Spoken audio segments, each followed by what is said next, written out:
السلام عليكم ورحمة الله وبركاته. الحمد لله وكفى وسلام على عباده الذين اصطفى أما بعد فأعوذ بالله من الشيطان الرجيم بسم الله الرحمن الرحيم شهر رمضان الذي أنزل فيه القرآن. محترم برادران اسلام، میں آپ کے سامنے جس اہم موضوع پر کچھ بولنا چاہتا ہوں وہ ہے ماہ رمضان کے فضائل اور ہماری ذمہ داریاں.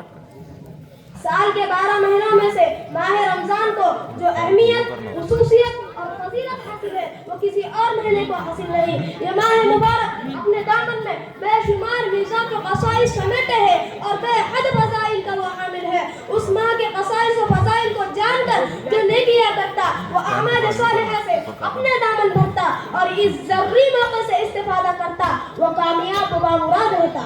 لیکن اس کی اہمیت سے بے خبر، اس کے مقام سے ناواقف جو عام ایام کی طرح اپنی زندگی گزارتا، اپنے میں کوئی تبدیلی نہیں لاتا، غیر اعمال صالحہ نہیں کرتا، بلا شبہ بد نصیب ہے وہ اور اس کی خود کوئی اہمیت نہیں. اللہ ہمیں اس ماہ مبارک کی عزت و احترام کرنے کی توفیق دے، آمین.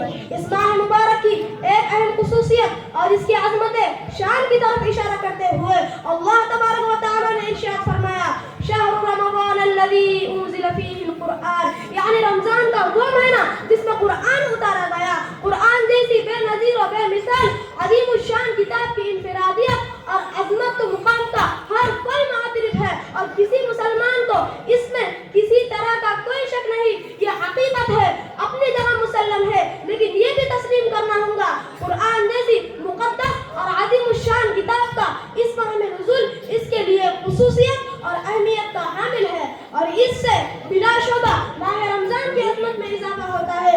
اللہ رب العزت نے اس کتاب کو نازل کرنے کے لیے اگر کسی ماہ کو منتخب کیا تو بلا شبہ قرآن ہی کی زبان میں ماہ رمضان ہے.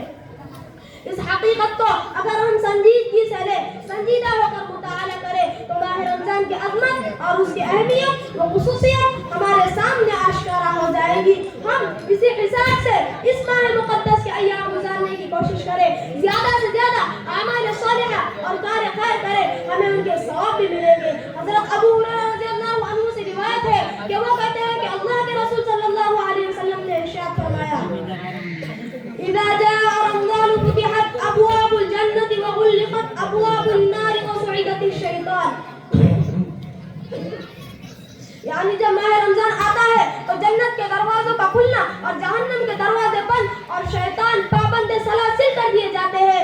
اس حدیث سے ہم بآسانی یہ سمجھ سکتے ہیں کہ رمضان کیا ہے اور اس کی کیا عظمت و اہمیت ہے. اس کی آمد پر جنت کے دروازوں کا کھلنا، جہنم کے دروازوں کا بند ہونا بلا شبہ اس کی عظمت شان اور بلندی مقام کی دلیل اور واضح ثبوت ہے. یہ خصوصیت بہرحال کسی اور مہینے کو حاصل نہیں. حدیث سے یہ بھی پتہ چلتا ہے کہ جنت کے دروازوں کا کھلنا اور جہنم کے دروازوں کا بند ہونا کسی اور دوسرے مہینے میں نہیں ہوتا. اسی پر بس نہیں بلکہ اللہ کے رسول مزید فرماتے ہیں ما صام رمضان ایمانا واحتسابا غفر له ما تقدم من ذنبه، یعنی جس نے ایمان و احتساب کے ساتھ، یعنی جس نے رمضان کے روزے ایمان و احتساب کے ساتھ رکھے اس کے تمام ما تقدم گناہ معاف کر دیے جائیں گے. یہی کیا کم بڑی بات کہ ماہ رمضان کے رکھنے کی وجہ سے اللہ ہمارے گناہ معاف کر دے اور ہماری غلطیوں پر معافی کا قلم پھیر دے. گناہگار بندے اگر اپنے سے بخشش و مغفرت اور عفو درگزر کے خواستگار ہو تو ان کے لیے بہرحال ماہ رمضان ایک ضروری موقع ہے.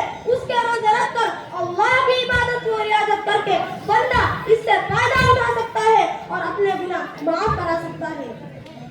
اس ماہ مبارک کے آخری عشرے میں ایک شب ایسی بھی آتی ہے جو ہزار مہینوں کی شب سے بڑھ کے ہے اور اس کی ایک رات کی عبادت ہزار مہینوں کی شب کی عبادت سے افضل اور بہتر ہے. قرآن نے خود کہا لیلۃ القدر خیر من الف شہر، یعنی شب قدر ہزار مہینوں سے بہتر ہے. اللہ کے رسول صلی اللہ علیہ وسلم ایک حدیث میں فرماتے ہیں ما قام ليلة القدر إيمانا واحتسابا غفر له ما تقدم من ذنبه. امیر وآخر دعوانا الحمد لله رب العالمين. ماشاء اللہ.